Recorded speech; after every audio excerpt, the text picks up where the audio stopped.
ನಾಳೆ ಬೆಳಗ್ಗೆ ರಾಜ್ಯಸಭಾ ಚುನಾವಣೆಗೆ ಮತದಾನ. 4 ಸ್ಥಾನಗಳಿಗೆ 5 ಜನ ಅಭ್ಯರ್ಥಿಗಳು ಕಣದಲ್ಲಿದ್ದಾರೆ. 5ನೇ ಅಭ್ಯರ್ಥಿಯಾಗಿ ಜೆಡಿಎಸ್ನಿಂದ ಕುಪೇಂದ್ರ ರೆಡ್ಡಿ ಅವರು ಕಣಕ್ಕಿಳಿಯುವ ಮೂಲಕ ರಾಜ್ಯಸಭೆ ರಣಾಂಗಣಕ್ಕೆ ಒಂದು ವಿಚಿತ್ರ ಕುತೂಹಲ ಬಂದಿದೆ.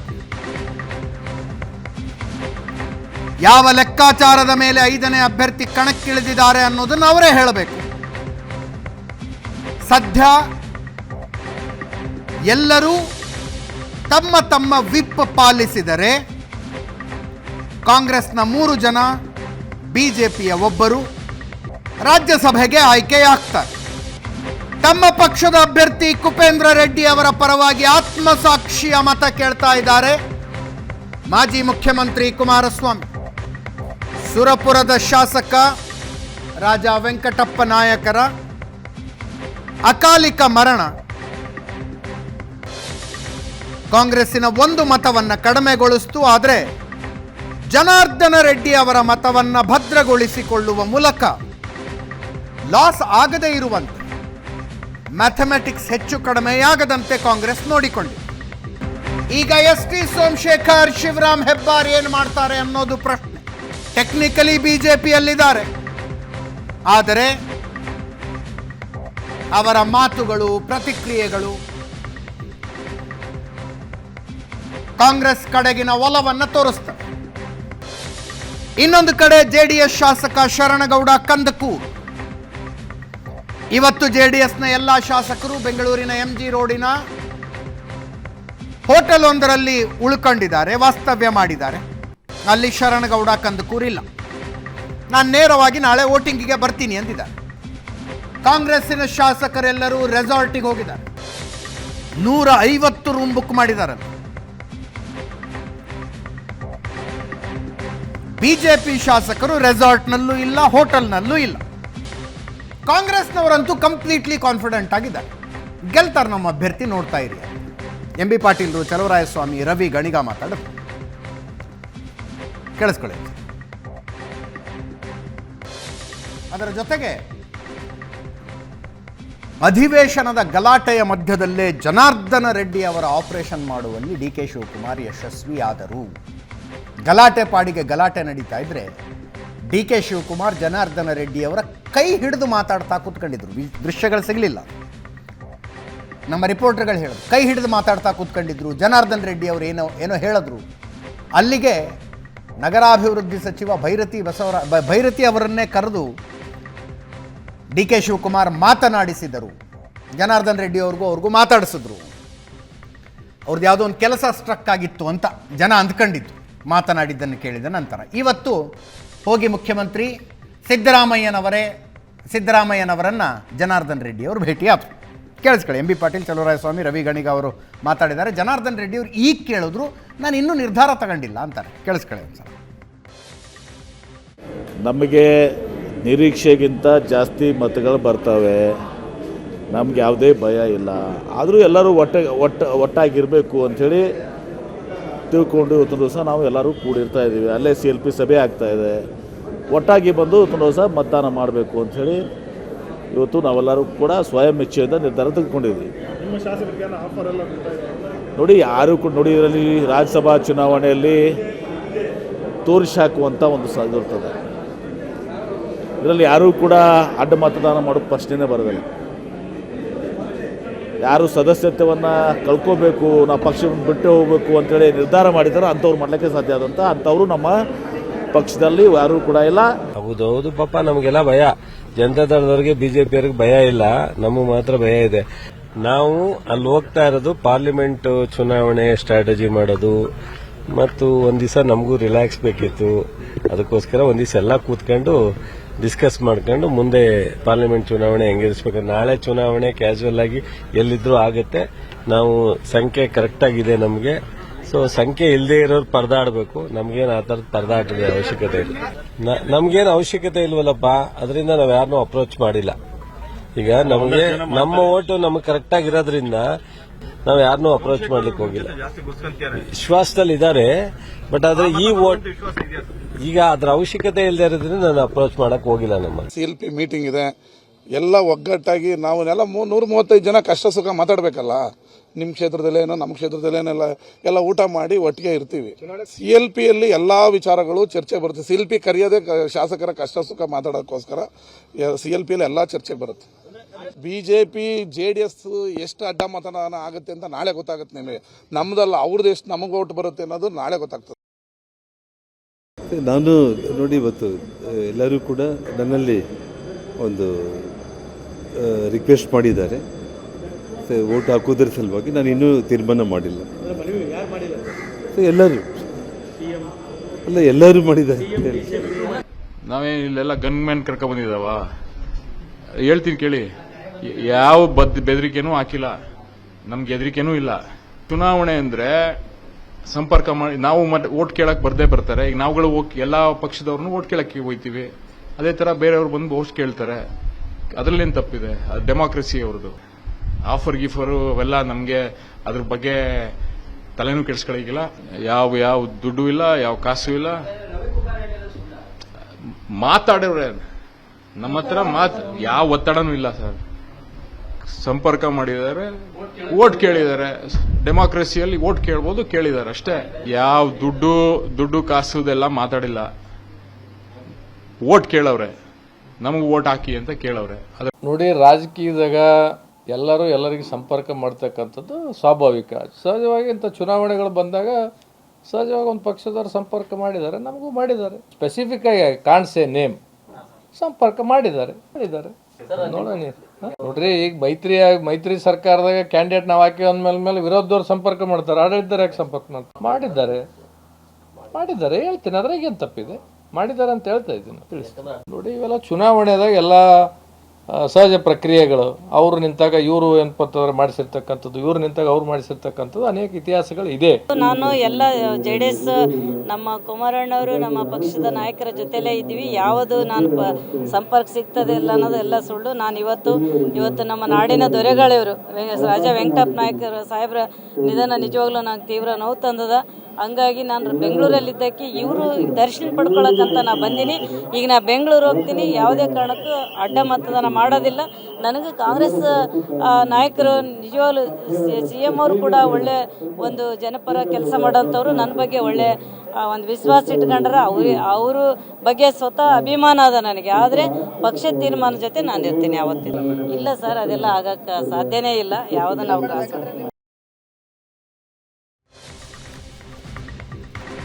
ಇದೇ ವಿಷಯದ ಬಗ್ಗೆ ಇವತ್ತು ಮಾತಾಡ್ತೀವಿ. ಹಲವು ಜನ ಗಣ್ಯರು ನಮ್ಮ ಜೊತೆಗಿರ್ತಾರೆ. ರಮೇಶ್ ಬಾಬು ಅವರು ಕಾಂಗ್ರೆಸ್ನಿಂದ, ಗಂಗಾಧರ ಮೂರ್ತಿ ಅವರು JDSನಿಂದ, MD ಲಕ್ಷ್ಮೀನಾರಾಯಣ ಅವರು BJPಯಿಂದ ಇದ್ದಾರೆ. 3 ಜನರು ಕಾರ್ಯಕ್ರಮಕ್ಕೆ ಸ್ವಾಗತ. ಗಂಗಾಧರ ಮೂರ್ತಿ ಅವರಿಂದ ಚರ್ಚೆನ ಶುರು ಮಾಡ್ತಾ ಇದ್ದೀನಿ. ಗಂಗಾಧರ ಮೂರ್ತಿ ಅವರೇ, ಏನು BJP JDS ಮೈತ್ರಿ ಆದ ಟೈಮ್ ಸರಿ ಇರಲಿಲ್ವಾ ಏನು? ವಿಧಾನ ಪರಿಷತ್ತಿನ ಉಪಚುನಾವಣೆ ಮೈತ್ರಿ ಅಭ್ಯರ್ಥಿಗೆ ಸೋಲಾಗಿದೆ. ಈಗ ಮೈತ್ರಿ ಅಭ್ಯರ್ಥಿ ಕುಪೇಂದ್ರ ರೆಡ್ಡಿ ಅವ್ರನ್ನ ಹಾಕಿದ್ದೀರಿ. ಗೆಲ್ಲುವ ಅರಿಥಮೆಟಿಕ್ಕೇ ಕಾಣಿಸ್ತಿಲ್ಲ, ಲೆಕ್ಕಾಚಾರನೇ ಕಾಣಿಸ್ತಿಲ್ಲ. ಇಲ್ಲ, ಒಂದು ಈಗ ಕಾಂಗ್ರೆಸ್ಗೆ 135 ಸ್ಪಷ್ಟವಾಗಿದೆ. 45 ಓಟು ಒಬ್ಬರಿಗೆ ಅಂತಲೇ ಫಿಕ್ಸ್ ಮಾಡಿದ್ರೂ ಕೂಡ 135 ಸರಿ ಹೋಗುತ್ತೆ. ಆದರೆ 3-4 ಜನ ಇಂಡಿಪೆಂಡೆಂಟ್ಗಳಿದ್ದಾರೆ. ಒಂದು ದರ್ಶನ್ ಪುಟ್ಟಣ್ಣಯ್ಯವರು, ಒಂದು ಲತಾ ಮಲ್ಲಿಕಾರ್ಜುನ್ ಅವರು, ಒಂದು ಪುಟ್ಟಸ್ವಾಮಿಗೌಡರು ಮತ್ತು ಜನಾರ್ದನ್ ರೆಡ್ಡಿ ಅವರು. ಈ 4 ಓಟು ಯಾರಿಗೆ ತಲುಪುತ್ತೆ, ಯಾರಿಗೆ ಸಿಗುತ್ತೆ ಅನ್ನೋದು. 3 ಜನ CLPಲಿ ಇದ್ರು ಅಂತ ಮಾಹಿತಿ ಬಂತು. ಕಾಂಗ್ರೆಸ್ ಶಾಸಕಾಂಗ ಪಕ್ಷದ ಸಭೆಯಲ್ಲೇ ಕೂತ್ಕೊಂಡ್ಬಿಟ್ಟಿದ್ದಾರೆ. ಕರ್ನಾಟಕದ ಇತಿಹಾಸದಲ್ಲಿ CLP ಸಭೆಯಲ್ಲೇ ಕೂತು ಆ ಸಭೆಯಿಂದ ಆಚೆ ಬರುವಾಗ ಓಟ್ ಹಾಕುವಾಗ ಬೇರೆ ಪಾರ್ಟಿಗೆ ಓಟ್ ಹಾಕಿರೋದು ಭಾಳ ಉದಾಹರಣೆಗಳಿದ್ದಾವೆ ಈ ರಾಜ್ಯದಲ್ಲಿ. ಓಕೆ. ಮತ್ತೆ ಇಲ್ಲಿ ನೋಡಿ, ನಿಮಗೆ ಅನುಭವ ಜಾಸ್ತಿ ಇರುತ್ತೆ. ನಮ್ಮ CLP ಸಭೆಯಿಂದನೇ ಕರ್ಕೊಂಡು ಹೋಗಿರೋದು ಭಾಳ ಉದಾಹರಣೆಗಳಿದ್ದಾವೆ. ಒಂದು ಇಲ್ಲಿ ಗಮನಿಸಬೇಕಾದಂಥ ಅಂಶ ಏನು ಅಂದರೆ, ಈಗ 5ನೇ ಕ್ಯಾಂಡಿಡೇಟು NDA ಅಭ್ಯರ್ಥಿಯಾಗಿ ಕುಪೇಂದ್ರ ರೆಡ್ಡಿ ಅವ್ರನ್ನ ಹಾಕಿದ್ದೀವಿ. ಹೌದು. ನಮಗೆ ಶಾರ್ಟೇಜ್ ಇರೋದೆಷ್ಟು? BJP ಆ್ಯಂಡ್ JDSಗೆ 5 ಶಾರ್ಟೇಜ್ ಇದೆ, 4 ಇಂಡಿಪೆಂಡೆಂಟ್ ಇದೆ. ಹೌದಾ? ಕಾಂಗ್ರೆಸ್ಸಲ್ಲೂ ಅಸಮಾಧಾನ ಇದೆ, BJPಯಲ್ಲೂ ಅಸಮಾಧಾನ ಇದೆ, JDSಲ್ಲೂ ಅಸಮಾಧಾನ ಇದೆ. ಹೌದಾ? ಹೌದು. ಕರ್ನಾಟಕದ ಇತಿಹಾಸದಲ್ಲಿ ಕಾಂಗ್ರೆಸ್ ಪಾರ್ಟಿ ಅತಿ ಹೆಚ್ಚು ಈ ಕ್ರಾಸ್ ವೋಟ್ಗಳನ್ನು ಮಾಡಿಸಿ ಬೇರೆ ಪಾರ್ಟಿಯಿಂದ MLAಗಳನ್ನ ಕರ್ಕೊಂಡೋಗಿ ಓಟ್ ಹಾಕ್ಸ್ಕೊಂಡು ಗೆದ್ದು ಬೀಗಿದ ಉದಾಹರಣೆಗಳು ಭಾಳ ಇದ್ದಾವೆ. ಆತ್ಮಸಾಕ್ಷಿ ಮತಗಳನ್ನು, ಅದೇ ಆತ್ಮಸಾಕ್ಷಿ ಅಂತಾರೋ ಅಥವಾ ಹಣ ಕೊಟ್ಟು ಪಡ್ಕೊಂಡಂಥ ವ್ಯಾಪಾರಿಗಳ ಮಾರಾಟ ಆದಂಥ MLAಗಳು ಅಂತಾರೋ ಏನೋ ಒಂದು ಅವರವರ ಭಾವನೆಗೆ ಒಂದೊಂದು ಉದಾಹರಣೆಗಳು ಕೊಟ್ಕೊಂತಾರೆ. ಈಗ ನಾವು ಪಾರ್ಟಿಯಿಂದ ಏನು ಹೇಳ್ತೀವಿ, ಸ್ವಾಭಿಮಾನದ ಓಟ್ಗಳು ನಮಗೂ ಬರ್ತವೆ ನಾವು ಹೇಳ್ತೀವಿ, ಕಾಂಗ್ರೆಸ್ಸು ಹೇಳುತ್ತೆ, BJPನೂ. ಆದರೆ ಸ್ವಾಭಿಮಾನ, ಆತ್ಮಸಾಕ್ಷಿ ಯಾವ ಪದಗಳಿಗೂ ಅರ್ಥನೇ ಇಲ್ಲ. ಕಳೆದ ರಾಜ್ಯಸಭಾ ಚುನಾವಣೆಗಳನ್ನ ನೋಡ್ತಾ ಬಂದರೆ ನಾವು ಕರ್ನಾಟಕ ರಾಜ್ಯದಲ್ಲಿ ಅತಿ ಹೆಚ್ಚು ಕ್ರಾಸ್ ಆಗಿರೋದು ಉದಾಹರಣೆಗಳ ಸಮೇತ ಕೊಡ್ಬೋದು.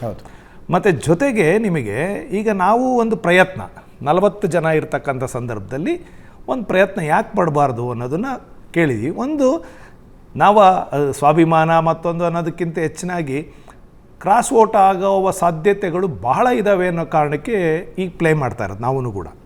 ಯಾಕೆ ಅಂತ ಅಂದರೆ ಒಂದು 2 ಥರದ ಉದಾಹರಣೆ ಕೊಡ್ಬೋದು ನಾನು. ಕಾರಣ ಏನಿದೆ ಸರ್ ಕಾಂಗ್ರೆಸ್ ಶಾಸಕರಿಗೆ ಕ್ರಾಸ್ ನಿಮಿಷ ಕೇಳಿ. ಓಕೆ. ಈಗ ಉದಾಹರಣೆಗೆ Iqbal Ahmed Saradgi and MR Sitaram and Byrathi Suresh 3 ಜನ MLC ಚುನಾವಣೆಗೆ ನಿಂತಿದ್ರು. ಬೈರ್ತಿ ಸುರೇಶು ಇಂಡಿಪೆಂಡೆಂಟ್ ಚುನಾವಣೆ JDS ಸಪೋರ್ಟಿಂದ ನಿಂತಿದ್ರು, ಇಂಡಿಪೆಂಡೆಂಟ್. ಅವತ್ತು ಅಫಿಷಿಯಲ್ ಕ್ಯಾಂಡಿಡೇಟ್ ಇಕ್ಬಾಲ್ ಅಹಮದ್ ಸರಡ್ಗಿನ ಸೋಲಿಸಿ ಸೀತಾರಾಮು ಬೈರ್ತಿ ಸುರೇಶ್ ಗೆದ್ದರು. ಹೌದು, ಕಾಂಗ್ರೆಸ್ಸಲ್ಲಿ ಅಬ್ಸಲ್ಯೂಟ್ ಮೆಜಾರಿಟಿ ಇತ್ತು. ಕರೆಕ್ಟ್. ಯಾಕಾಯಿತು? ಸಿದ್ದರಾಮಯ್ಯನವರ ಆಸೆ ಅಂತೀರಿ ನೀವು? ಇಲ್ಲ, ಯಾರ್ದೋ ಯಾರ ಆಸೆ ಅಂತ ಆಯಿತೋ ಗೊತ್ತಿಲ್ಲ. ಅವರು ಬೈರ್ತಿ ಸುರೇಶ್ ಯಾರು ಅಂತ ಇವತ್ತಿಗೂ ಜಗತ್ತಿಗೆ ಗೊತ್ತು, ಅವತ್ತು ಜಗತ್ತಿಗೆ ಗೊತ್ತು. ಯಾರು ಕ್ರಾಸ್ ಮಾಡಿಸಿದ್ರು ಅಂತ ನಾನೇನು ಹೇಳಿಕ್ಕೆ ಹೋಗಲ್ಲ. ಸೋತದ್ದಂತೂ ಅಫಿಷಿಯಲ್ ಕ್ಯಾಂಡಿಡೇಟ್ ಇಕ್ಬಾಲ್ ಅಹಮದ್ ಸರಡ್ಗಿ. ಹೌದಾ? ಹೌದು. JDS ಇಂದ ನಾವು ಫಾರೂಕ್ನು ಹಾಕಿದಾಗ, ರಾಮಮೂರ್ತಿ ಅವ್ರ ಕ್ಯಾಂಡಿಡೇಟು ಕಾಂಗ್ರೆಸ್ಸಿಂದ ಆದಾಗ, KC ರಾಮಮೂರ್ತಿ ಅವ್ರ ಕ್ಯಾಂಡಿಡೇಟ್ ಆದಾಗ, ರಾತ್ರಿ 11 ಗಂಟೆ 12 ಗಂಟೆವರೆಗೂ ನಮ್ಮ ಜೊತೆಲಿದ್ದಂಥ ಎಲ್ಲ ಶಾಸಕರುಗಳು 6 ಜನ ಶಾಸಕರುಗಳು 8 ಜನ JDSನ ಕ್ರಾಸ್ ವೋಟ್ ಮಾಡಿ ಬೆಳಗ್ಗೆ ವೀರಾವೇಶವಾಗಿ ವೋಟ್ ಹಾಕ್ಸ್ಕೊಂಡ್ರು, ಕಾಂಗ್ರೆಸ್ನವರು ಗೆದ್ದರು. ಈ ಇತಿಹಾಸಗಳು ಜಾಸ್ತಿ ಇರೋದ್ರಿಂದ ಅಸಮಾಧಾನಿತರ ಆತ್ಮಸಾಕ್ಷಿ ಅವೆಲ್ಲ ಸುಳ್ಳು. ಆತ್ಮಸಾಕ್ಷಿ, ಸ್ವಾಭಿಮಾನ ಪದಕ್ಕೆ ಅರ್ಥನೇ ಇಲ್ಲ. ಯಾವ ಪಾರ್ಟಿಯವರು ಹೇಳ್ಬಾರ್ದು ನನ್ನ ಪ್ರಕಾರ. ಇದು ಪ್ಯೂರ್ಲಿ ಕಮರ್ಷಿಯಲ್. ಈಗ ಉದಾಹರಣೆಗೆ ಜನಾರ್ದನ್ ರೆಡ್ಡಿ ಅವ್ರ ಬಗ್ಗೆ ಮಾನ್ಯ ಸಿದ್ದರಾಮಯ್ಯನವರು ಬೆಂಗಳೂರಿಂದ ಬಳ್ಳಾರಿವರೆಗೂ ಪಾದಯಾತ್ರೆ ಮಾಡಿದಾಗ ಏನು ಹೇಳಿದರು? ಇವತ್ತೇನು ಮಾಡ್ತಿದ್ದಾರೆ? ಒಂದು ಓಟ್ಗೋಸ್ಕರ ತಾವು ಆಡಿದಂಥ ಮಾತುಗಳು, ಅದರಿಂದ ನೀವು ಅಧಿಕಾರಕ್ಕೆ ಬಂದ್ರಿ 2013ರಲ್ಲಿ ಪಾದಯಾತ್ರೆ ಮಾಡಿ ಸಿದ್ದರಾಮಯ್ಯನವರು ಅಧಿಕಾರಕ್ಕೆ ಬಂದ್ರಿ. ಆ ವ್ಯಕ್ತಿನ ನನ್ನ ಎದುರುಗಡೆ ಬಂದರೂ ನೋಡದೇ ಇರೋಂಥ ಪರಿಸ್ಥಿತಿಯಲ್ಲಿದ್ದಿರಿ. ನೀವು ಅಬ್ಸಲ್ಯೂಟ್ ಮೆಜಾರಿಟಿ ಇರೋಂಥ ಸಂದರ್ಭದಲ್ಲಿ ಒಂದು ಓಟ್ಗೋಸ್ಕರ ಈ ವ್ಯವಸ್ಥೆಗೆ ಈ ಥರದ್ದು ಸಿಸ್ಟಮ್ಗೆ ನೀವು ಬರ್ತೀರಿ ಅಂತಂದರೆ ಏನರ್ಥ? ಈಗ ಆಯಿತು, 3 ಜನ 4 ಜನ ಇಂಡಿಪೆಂಡೆಂಟ್ಗಳು ನಿಮಗೆ ಓಟ್ ಹಾಕ್ತಾರೆ ಅಂದ್ಕೊಳ್ಳೋಣ. ಪ್ರಾಮಾಣಿಕವಾಗಿ ಹೇಳ್ಬೇಕು ಮಾನ್ಯ ಕಾಂಗ್ರೆಸ್ ನಾಯಕರುಗಳು, ಇದರಲ್ಲಿ ಏನು ವ್ಯಾಪಾರ ನಡೆದಿಲ್ವಾ ಅಂತ. ವ್ಯಾಪಾರ ಇನ್ನೇ ನಡೆಯೋಕ್ಕೆ ಸಾಧ್ಯ? 4 ಜನ ಯಾಕೆ ಹಾಕ್ತಾರೆ? ಈಗ ನೀವೇ ಹೇಳಿದ್ರಿ, ಬೈರ್ತಿ ಸುರೇಶ್ ಬೈರ್ತಿ ಸುರೇಶ್ ಅವ್ರನ್ನ ಕರೆದು DK ಶಿವಕುಮಾರ್ ಪಕ್ಕದಲ್ಲಿ ಕುಣಿಸಿ ಕೈ ಓಡಿಸಿ ಅದೇನೋ ಆಶ್ವಾಸನೆ ಕೊಟ್ಟರು. ಏನರ್ಥ ಅದು? ಜನ ಮಾತಾಡ್ಕೊಂಡ್ರೆ ಹಂಗೆ, ಅದೇನೋ ಅವ್ರದ್ದೇನೋ ಕೆಲಸ ಇತ್ತಂತೆ, ಕೆಲಸ ಮಾಡೋದು ಅಲ್ವಾ? ಅಂದ್ರೆ ಅದು ಆಮಿಷನೇ ಅಲ್ವಾ? ಆಮಿಷನೇ ಅಲ್ವಾ ಅದು? ನೀವು ಹಂಗೆ ನೋಡಿದ್ರೆ ಮೊನ್ನೆ ಬಜೆಟ್ನಲ್ಲಿ ಏನು 100 ಕೋಟಿ ರೂಪಾಯಿ ಗಂಗಾವತಿಗೆ ಯಾವುದು ಆಂಜನೇಯನ ಜನ್ಮಸ್ಥಾನಕ್ಕೆ ಅನೌನ್ಸ್ ಆಗಿದ್ದಕ್ಕೂ ಇದಕ್ಕೂ ಸಂಬಂಧ ಕಲ್ಪಿಸ್ತಾ ಇದ್ದಾರಪ್ಪ. ಸಂಬಂಧ ಕಲ್ಪಿಸಕ್ಕಾಗತ್ತಾ? ನಾನು ಹೇಳಿದ್ದೆ, ಈಗ ನಾನು ಅದಕ್ಕೆ ಹೇಳ್ತಿರೋದು ಇಂಡಿಪೆಂಡೆಂಟ್ ಕಾಂಗ್ರೆಸ್. ಒಂದು ನಿಮಿಷ ಇಲ್ಲ, ನಾನು ಅದನ್ನು ಪ್ಲೇ ಮಾಡ್ತಾ ಇಲ್ಲ. ನೀವು ಇವತ್ತು ನಡ್ಕೊಂಡಂಥ ರೀತಿ, DK ಶಿವಕುಮಾರ್ ಅವರು ಆಪರೇಷನ್ ಮಾಡಿ ಬೈರ್ತಿ ಸುರೇಶ್ ಅವ್ರನ್ನ ಕರ್ಕೊಂಬಂದು ಪರಿಚಯ ಮಾಡಿಸಿ, ಅವ್ರದ್ದೇನೋ ಕೆಲಸ ಏನೋ ಗೊತ್ತಿಲ್ಲ, ಸುಮ್ಮನೆ ಏನಾದ್ರು ಪರಿಚಯ ಮಾಡಿಸಿರ್ಬೋದು. ಇಮ್ಮಿಡಿಯೇಟಾಗಿ ಕರ್ಕೊಂಬಂದು ಸಿದ್ದರಾಮಯ್ಯನವ್ರನ್ನ ಮೀಟ್ ಮಾಡಿಸಿ ಇದೆಲ್ಲ ಆಗಿದೆ ಅಂತಂದರೆ ಇನ್ನು 4 ಜನ 3 ಜನ ಇಂಡಿಪೆಂಡೆಂಟ್ಗಳಿಗೆ ಏನೇನು ಮಾಡಿರ್ಬೋದು? ಅವಶ್ಯಕತೆ ಇದೆಯಾ ಅಂತ ನಾನು ಕೇಳಿದು. ಕಾಂಗ್ರೆಸ್ಗೆ ಅಬ್ಸಲ್ಯೂಟ್ ಮೆಜಾರಿಟಿ ಇದೆ, 135 ಜನ ವೋಟ್ ಹಾಕ್ತಾರೆ. ಇನ್ನೂ 2 BJPಯಿಂದ ಕ್ರಾಸ್ ಆಗುತ್ತೆ ಅನ್ನೋ ಮನಸ್ಥಿತಿಲೂ ನೀವು ಇದ್ದೀರಿ. ಅವರು ಸಾರ್ವಜನಿಕವಾಗಿ ಇಬ್ಬರೂ ಕಾಂಗ್ರೆಸ್ ವೇದಿಕೆಗಳಲ್ಲಿ ಕಾಣಿಸ್ಕೊತಾ ಇದ್ದಾರೆ. ಇಂಥ ಸಂದರ್ಭದಲ್ಲಿ 3-4 ಜನ ಇಂಡಿಪೆಂಡೆಂಟ್ಗಳನ್ನು ಈ ರೀತಿ ವ್ಯವಸ್ಥೆ ಒಳಗಡೆ ತಗೊಂಬಂದು ಮಾಡೋದು ಎಷ್ಟು ಸರಿ? ಪ್ರಾಮಾಣಿಕವಾಗಿ ಚುನಾವಣೆ ಮಾಡಿ, ಯಾರು ಬೇಡ ಅಂತಾರೆ? ನಾನು ಸಂಜೆ 5 ಗಂಟೆ ಪಾರ್ಟಿ ರೌಂಡ್ಸ್ನಲ್ಲಿ ಈಗ ಇಲ್ಲಿ ಒಂದೇ ಪಾದಯಾತ್ರೆ ಮಾಡಿದ್ರು ಬಳ್ಳಾರಿಗೆ. ಒಂದೇ ಒಂದು ಲೈನ್ ಸೇರಿಸ್ಬಿಡ್ತೀನಿ. ರವಿ ಗಣಿಗ ಅವರು ಮೊನ್ನೆ ಹೋದ ವಾರ ಒಂದು ಸ್ಟೇಟ್ಮೆಂಟ್ ಮಾಡಿದ್ರು, ಒಂದು ಕಂಪ್ಲೇಂಟು ಕೊಟ್ಟರು. ಏನಂತ? $150 ಕೋಟಿ JDS ಮತ್ತು BJPಯವರು ಈ ಥರ ನಮ್ಮ ಶಾಸಕರುಗಳಿಗೆ ಆಮಿಷ ಹೊಡ್ತಿದ್ದಾರೆ, ಬೆದರಿಕೆ ಹೊಡ್ತಿದ್ದಾರೆ ಅಂತ. ಇಮ್ಮಿಡಿಯೇಟಾಗಿ ದರ್ಶನ್ ಪುಟ್ಟಣ್ಣಯ್ಯ ಸ್ಟೇಟ್ಮೆಂಟ್ ಮಾಡಿದ್ರು. ಏನು ಹೇಳಿದ್ರು? ನನಗೆ ಯಾವ ಬೆದರಿಕೆನೂ ಇಲ್ಲ, ನನಗೆ ಯಾವ ಆಮಿಷನೂ ಇಲ್ಲ. ಆಗ ಅದರ ಅರ್ಥ ಏನು? ಈಗ ಅವ್ರು ಹೇಳ್ತಿದ್ದಾರೆ BJPಯಿಂದ JDS ಇಂದ ನೋಡಿ ಎಷ್ಟು ಜನ ಕ್ರಾಸ್ ವೋಟ್ ಆಗುತ್ತೆ ಅಂತ ರವಿ ಗಣಿಗ ಹೇಳ್ತಿದ್ದಾರೆ. ಅವ್ರ ಮೇಲೆ ಆ್ಯಕ್ಷನ್ ತಗೋಬೇಕಲ್ಲ. ಹಂಗಾರೆ ಕ್ರಾಸ್ ವೋಟ್ ಯಾರು ಮಾಡಿಸ್ತಾ ಇರೋದು ಅಂತ ಗೊತ್ತಾಗ್ತಿದೆಯಲ್ವಾ? ಎಸ್. DK ಶಿವಕುಮಾರ್ ಅವ್ರು ಮಾತಾಡ್ತಿದ್ದಾರೆ. ಈಗ ನಾನು ಪ್ರೆಸ್ ಕಾನ್ಫರೆನ್ಸ್ ಮಾಡೋದಿಲ್ಲ, ನಿಮ್ನ ಇದನ್ನು ನಾವು ಅವಕಾಶ ಕೊಡೋದಿಲ್ಲ. ನಾವು ಮಾಕ್ ವೋಟಿಂಗ್ ಮಾಡಿಸ್ತೀವಿ. ಅವ್ರಿಗೆಲ್ಲ ಟ್ರೈನಿಂಗ್ ಏನಾದ್ರು ಇತ್ತು ಅಂತಂದ್ರೆ ಟ್ರೈನಿಂಗ್ ಕೊಡ್ತೀವಿ. ಆದ್ರಿಂದ ನೀವು ಯಾರು ಕೂಡ ಇಲ್ಲಿದ್ದು ಟೈಮ್ ವೇಸ್ಟ್ ಮಾಡ್ಕೊಳಕ್ ಹೋಗ್ಬೇಡಿ ಅಷ್ಟೇ ನಾನು ಹೇಳ್ತಾ ಇದ್ದೀನಿ. We are not going to address any press. ಆಯ್ತು ನಡಿಯಪ್ಪ. 10 ಗಂಟೆ ನಾನು ಇಲ್ಲೇ ಇರ್ತೀನಿ, ಚೀಫ್ ಮಿನಿಸ್ಟರ್ ಇಲ್ಲೇ ಇರ್ತಾರೆ. ನಡೀಲಿ.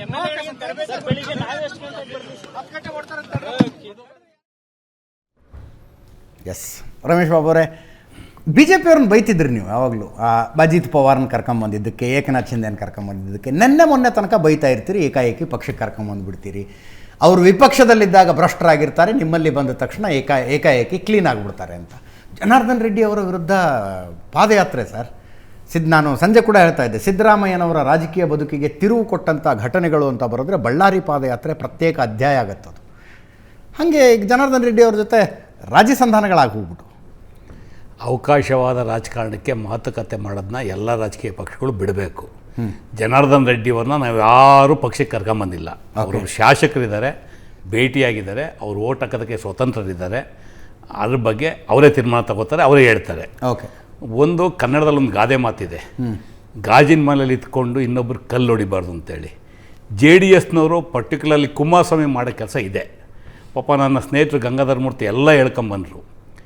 ಕರ್ನಾಟಕದಲ್ಲಿ JDS ಉಟ್ಕೊಂಡಿದ್ದು 1999ರಲ್ಲಿ. ಅದಕ್ಕಿಂತ ಹಿಂದಕ್ಕೆ ಹೋಗೋದಿಲ್ಲ ನಾನು. ಆವಾಗ ಜನತಾದಳ ಇತ್ತು, JH ಪಾಟೀಲ್ ಇದ್ದರು, ರಾಮಕೃಷ್ಣ ಹೆಗ್ಡೆ ಇದ್ದರು, ಸಿದ್ದರಾಮಯ್ಯನವರು ಅಲ್ಲೇ ಇದ್ದರು, ಬೇರೆ ಬೇರೆ ನಾಯಕರಿದ್ದರು. ಆವಾಗ ಏನೇನೋ ಕಾಲಘಟ್ಟದಲ್ಲಿ ಯಾರ್ಯಾರು ರಾಜ್ಯಸಭೆಗೆ ಆಯ್ಕೆ ಆದರೂ ನಾನು ಅದ್ರ ಬಗ್ಗೆ ಚರ್ಚೆಗೆ ಹೋಗಲ್ಲ. JDS ಈ ರಾಜ್ಯದಲ್ಲಿ ಉಟ್ಕೊಂಡ ಮೇಲೆ ಈ ಇಡೀ ರಾಜ್ಯದಲ್ಲಿ ರಾಜ್ಯಸಭಾ ಚುನಾವಣೆಯಲ್ಲಿ ವ್ಯಾಪಾರ ಅಂತ ಹುಟ್ಟಾಕ್ದರೆ JDSನವರು. ಮೊದಲನೇ ಕ್ಯಾಂಡಿಡೇಟು ಕುದುರೆ ಗಿರಾಕಿ ತಮಿಳ್ನಾಡಿನವರು ರಾಮಸ್ವಾಮಿನ ಕರ್ಕೊಂಬಂದು ಯಾರು ರಾಜ್ಯಸಭಾ ಮಾಡಿದ್ರು, ಆವತ್ತಿಂದ ಏನೇನಾಯಿತು ಅಂತೇಳಿ ರಾಜ್ಯದ ಎಲ್ಲ ಪ್ರಬುದ್ಧ ಮತದಾರರು ಭಾಳ ಚೆನ್ನಾಗಿ ಗಮನಿಸ್ಕೊಂಡು ಬಂದಿದ್ದಾರೆ. ಅದಾದಮೇಲೆ ವಿಜಯ ಮಲ್ಯ ಕ್ರಾಸ್ ವೋಟಿಂಗ್ ಮಾಡಿಸಿದೆ. ದಯಮಾಡಿ ಬರ್ತೀನಿ, ನಾನು ಕ್ರಾಸ್ ವೋಟಿಂಗ್ ಬಂದು ನನಗೆ ಗೊತ್ತಿದೆ ಯಾರ್ಯಾರು ಏನೇನು ಹಂಗೆ ಮಾತಾಡ್ತಾರೆ, BJP ಏನು ಮಾತಾಡ್ತಾರೆ, JDS ಏನು ಮಾತಾಡ್ತಾರೆ, ನಾನು ಏನು ಮಾತಾಡ್ಬೋದು ಎಲ್ಲ ನಾನು ಪ್ರಜ್ಞಾಪೂರ್ವಕವಾಗೇ ಮಾತಾಡ್ತಾ ಇದ್ದೀನಿ. ಎಸ್, ರಾಮಸ್ವಾಮಿ ಆದಮೇಲೆ ವಿಜಯ ಮಲ್ಯ ಈ ರಾಜ್ಯದಿಂದ ರಾಜ್ಯಸಭೆಗೆ ಹೋದರು. ಯಾರು ಅವ್ರಿಗೆ ಪೋಷಣೆ ಮಾಡಿದ್ದು, ಯಾವ JDS ಪಕ್ಷದವ್ರು ಅವ್ರಿಗೆ ಹೆಂಗೆ ಓಟ್ ಹಾಕಿದ್ರು, ಹೆಂಗೆ ಯಾವ ರೀತಿ ಅವ್ರನ್ನ 2 ಸಲ ರಾಜ್ಯಸಭೆಗೆ ಕಳಿಸಿದ್ರು ಜನ ನೋಡಿದ್ದಾರೆ. ನಾನು ಚರ್ಚೆ ಮಾಡೋಕ್ಕೆ ಹೋಗೋದಿಲ್ಲ. ಅದಾದಮೇಲೆ ಗೌರವಾನ್ವಿತವಾಗಿ ಹೇಳ್ತಾ ಇದ್ದೀನಿ, ಸನ್ಮಾನ್ಯ ರಾಜೀವ್ ಚಂದ್ರಶೇಖರ್ ಅವರು ರಾಜ್ಯಸಭೆಗೆ ಹೋದರು. ಅವ್ರನ್ನ ಯಾರು ಕಳಿಸಿದ್ದು ರಾಜ್ಯಸಭೆಗೆ ಅಂತಲೂ ಸಹ ರಾಜ್ಯ ಜನಕ್ಕೆ ಭಾಳ ಚೆನ್ನಾಗಿ ಗೊತ್ತಿದೆ.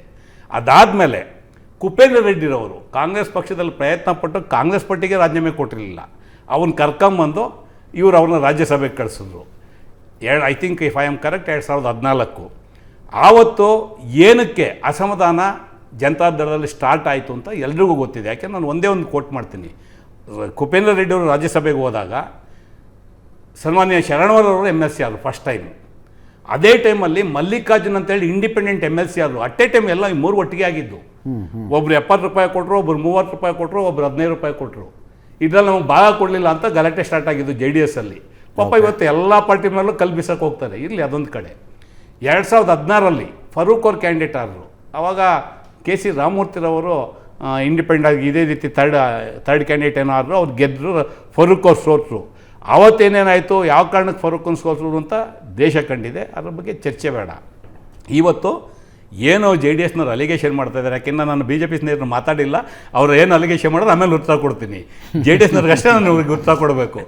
ಏನಾಗಿದೆ ಅವ್ರು ಹೇಳಿದ್ರು 3 ಜನ MLAಗಳು ಹೋಗ್ಬಿಟ್ಟಿದ್ದಾರೆ ಅಂತೇಳಿ. ನೋಡಿ, ದರ್ಶನ್ ಪುಟ್ಟಣ್ಣಯ್ಯನವರು ಕಾಂಗ್ರೆಸ್ ಪಕ್ಷದ ಬೆಂಬಲದ ಮೇಲೆ ಆಯ್ಕೆ ಆಗಿರ್ತಕ್ಕಂಥ MLA, ಅದರಲ್ಲೇನು ಎರಡೇ ಮಾತಿಲ್ಲ. ಇನ್ನಿಬ್ಬರು MLAಗಳು, ಒಂದು MP ಪ್ರಕಾಶ್ ಅವರ ಪುತ್ರಿಯವರಿದ್ದಾರೆ ಮೇಡಮ್ ಅವರು, ಇನ್ನೊಬ್ಬರು ಗೌರಿಪುರ ಶಾಸಕರಿದ್ದಾರೆ. ಅವರು ಈಗ ಆಲ್ರೆಡಿ CLPನಲ್ಲಿ ಮೆಂಬರ್ಶಿಪ್ ತೊಗೊಂಡಿದ್ದಾರೆ. ಅವರು they are nothing but A Congress party. ಹಾಗಾಗಿ ವಿಪ್ ಅಪ್ಲೈ ಆಗುತ್ತೆ ಅವ್ರಿಗೆ. ಅಲ್ಲ, ವಿಪ್ ಬರೋದೇ ಇಲ್ಲ ಇದೇ ಎಲೆಕ್ಷನಲ್ಲೇ. ಈ ಎಲೆಕ್ಷನ್ಗೆ ವಿಪ್ ಪ್ರಶ್ನೆ ಬರೋದೇ ಇಲ್ಲ. ವೋಟ್ ತೋರ್ಸಾಕ್ಬೇಕು ಬಿಟ್ಟರೆ ನೀವು ವಿಪ್ ಕೊಡೋಕೆ ಬರೋದೇ ಇಲ್ಲ ಈ ಪಾರ್ಟಿನ ಈ ಎಲೆಕ್ಷನ್ ರಾಜ್ಯಸಭೆಗೆ. ನಿಮ್ಮ ಏಜೆಂಟ್ರಿಗೆ ಅವ್ರು ತೋರಿಸ್ಬೇಕಾ ಈಗ? ಹೌದೌದು, ಲತಾ ಮಲ್ಲಿಕಾರ್ಜುನ ಮತ್ತು ಪುಟ್ಟಸ್ವಾಮಿ ಇಂಡಿಪೆಂಡೆಂಟ್ಗಳು ಯಾರು ತೋರಿಸೋ ಅವಶ್ಯಕತೆ ಇಲ್ಲ. ಓಕೆ, ಯಾರು ಪೊಲಿಟಿಕಲ್ ಪಾರ್ಟಿಯಿಂದ ಆಯ್ಕೆ ಆಗಿರ್ತಾರೆ ಆ ಪೊಲಿಟಿಕಲ್ ಪಾರ್ಟಿ ಏಜೆಂಟ್ಗಳು ಯಾರಿರ್ತಾರೆ ಅವ್ರಿಗೆ ತೋರಿಸ್ಬೇಕಾಗತ್ತೆ. ಇದು ಈ ರಾಜ್ಯಸಭೆಗೆ ಇರ್ತಕ್ಕಂಥ ಒಂದು ಸಿಸ್ಟಮ್.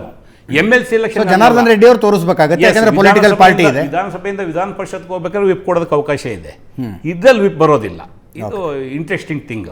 ಬಟ್ ಅವ್ರು ತೋರಿಸ್ಬೇಕು ಯಾರು ಓಟ್ ಹಾಕಿದ್ದೀನಿ ಅಂತೇಳಿ ಏಜೆಂಟಿಗೆ ತೋರಿಸ್ಬೇಕಾಗತ್ತೆ. This is the thing. ಇವತ್ತು ಕಳೆದ ಚುನಾವಣೆಯಲ್ಲಿ ಈಗಾಗಲೇ ಕುಪೇಂದ್ರ ರೆಡ್ಡಿರವ್ರನ್ನ ಕಣ್ಕಿಳಿಸಿದ್ರು JDSನವರು. ಆವತ್ತು ಬೇರೆ ಕೋರ್ಡಿನೇಷನ್ ಇಲ್ಲದೆ ಬೇರೆ ಬೇರೆ ಕಾರಣಕ್ಕೆ ನಾವು ಮನ್ಸೂರ್ ಅಲಿ ಖಾನ್ ಅವ್ರನ್ನ ನಾವು ಕ್ಯಾಂಡಿಡೇಟ್ ಮಾಡಿದ್ವು. ಲೇಯರ್ ಸಿಂಗ್ ಅವರು ಆಯ್ಕೆಯಾದರು. ಅದೇನೇನಾಯಿತು, ಯಾರ್ಯಾರು ವ್ಯಾಪಾರ ಮಾಡಿದ್ರು ಅದೆಲ್ಲ ಚೆನ್ನಾಗಿ ಗೊತ್ತಿರ್ತಕ್ಕಂಥದ್ದು. ಈ ವ್ಯಾಪಾರದ ಅಲಿಗೇಷನ್ನು ಇಡೀ ರಾಜಕಾರಣದಲ್ಲಿ ರಾಜ್ಯಸಭಾ ಚುನಾವಣೆಯಲ್ಲಿ ಗುರುತರವಾಗಿ ಯಾರ ಮೇಲಾದ್ರು ಬಂದರೆ ಅದು ಕುಮಾರಸ್ವಾಮಿ ಅವ್ರ ಮೇಲೆ. ಕುಮಾರಸ್ವಾಮಿ ಅವರು ಇದುವರೆಗೂ ಸಾರ್ವಜನಿಕವಾಗಿ ಉತ್ತರ ಕೊಡೋಕ್ಕಾಗಲೇ ಇಲ್ಲ. ಇವತ್ತು ಚೆಲುವರಾಯ ಸ್ವಾಮಿ ಇರ್ಬೋದು, ಜಮೀರ್ ಅಹಮದ್ ಇರ್ಬೋದು, ಮಾಗಡಿ ಬಾಲಕೃಷ್ಣ ಅವರು ಇರ್ಬೋದು, ಸನ್ಮಾನ್ಯ ಗೋಪಾಲಯ್ಯನವರು ಇರ್ಬೋದು, ಮತ್ತು ನಮ್ಮ ನಾಯಕ್ ಅವರು ಈ ಹಗರಿಬೊಮ್ಮನಹಳ್ಳಿ MLA ಅವರು ಇರ್ಬೋದು, ಇವರು ಅಖಂಡ ಪುಲಿಕೇಶಿ ಅವರು, ಇವರೆಲ್ಲ ಸೇರಿ 8 ಜನ ಕ್ರಾಸಿಂಗ್ ಆಯಿತು. ಅದಾದಮೇಲೆ ಗೋಪಾಲಯ್ಯನವ್ರು ಏನಕ್ಕೆ ಮತ್ತೆ ಎಲ್ಲರೂ ಬಿಟ್ಟು ಗೋಪಾಲಯ್ಯನ ಯಾಕೆ ಪಾರ್ಟಿಗೆ ತಗೊಂಡ್ರು ಹೇಳ್ಬೇಕಲ್ಲ. ಅವ್ರು JDSನವ್ರು ಯಾಕೆ ಗೋಪಾಲಯ್ಯನ ತಗೊಂಡು ಅವರೊಬ್ಬರು ಮಾತ್ರ ಕ್ಲೀನ್ ಆಗಿಬಿಟ್ರಾ? ಅವತ್ತೇನು ವ್ಯವಹಾರ ಆಯಿತು, ಯಾಕೆ ಕಣ್ಣಿಗೆ ತಗೊಂಡು ಅಂತ ಹೇಳಲ್ಲ. ಯಾಕಂದರೆ ಇವರೊಬ್ಬರು ಮಾತ್ರ ನಿಮ್ಮ ಅಲಿಗೇಷನ್ ವ್ಯವಹಾರ ಆಗಿದೆ ಅಲ್ಲಿ. ನೋ ಇಸಿ 8 ಜನ ಕ್ರಾಸ್ ವೋಟಿಂಗ್ ಅವರೇ ಒಪ್ಕೊಂಡ್ರಿ. 8 ಜನ ಕ್ರಾಸ್ ವೋಟಿಂಗ್ 8 ಜನದಲ್ಲಿ ಯಾಕೆ ಒಬ್ಬರು ಮಾತ್ರ ನೀವು ತಗೊಂಡ್ರಿ? ಗಂಗಾಧರ ಮೂರ್ತಿ ಅವರು ಆತ್ಮೀಯರು ಗೋಪಾಲಯ್ಯನವರಿಗೆ. ಏನು ಗೋಪಾಲಯ್ಯರು ಒಬ್ಬರು ಮಾತ್ರ ಒಳಗೆ ಬಂದರು? ಇದು ಇವತ್ತು ಇಡೀ ಕರ್ನಾಟಕದಲ್ಲಿ ನಿಮ್ಮ ಬಂಡವಾಳ ಅವ್ರು ಬಯಲು ಮಾಡಲಿ, ಅವ್ರ ಬಂಡವಾಳ ನೀವು ಬಯಲು. ಈಗ ನಾನು ಅದಕ್ಕೆ ಹೇಳಿದ್ದು, ಗಾಜಿನ ಮನೇಲಿ ನಿಂತ್ಕೊಂಡು ಕಲ್ಲು ಹೊಡಿಯೋಕೆ ಹೋಗಬಾರ್ದು.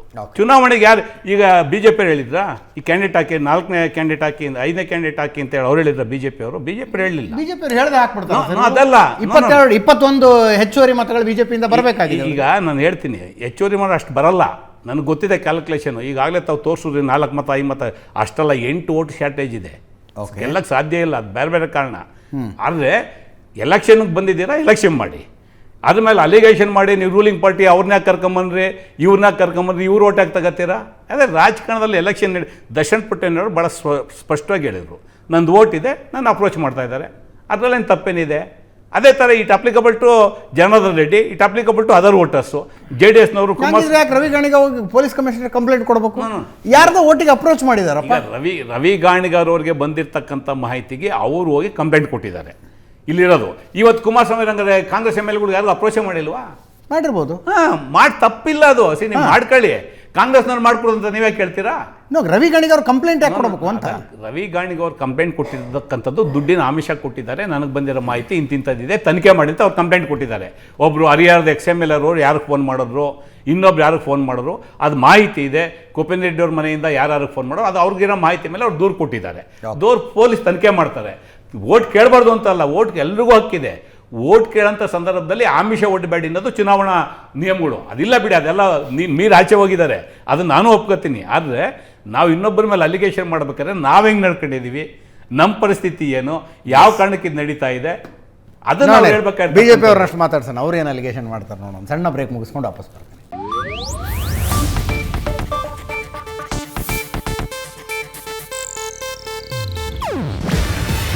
ಇದು ಏಷ್ಯಾನೆಟ್ ನ್ಯೂಸ್ ನೆಟ್ವರ್ಕ್ ಪ್ರಸ್ತುತಿ.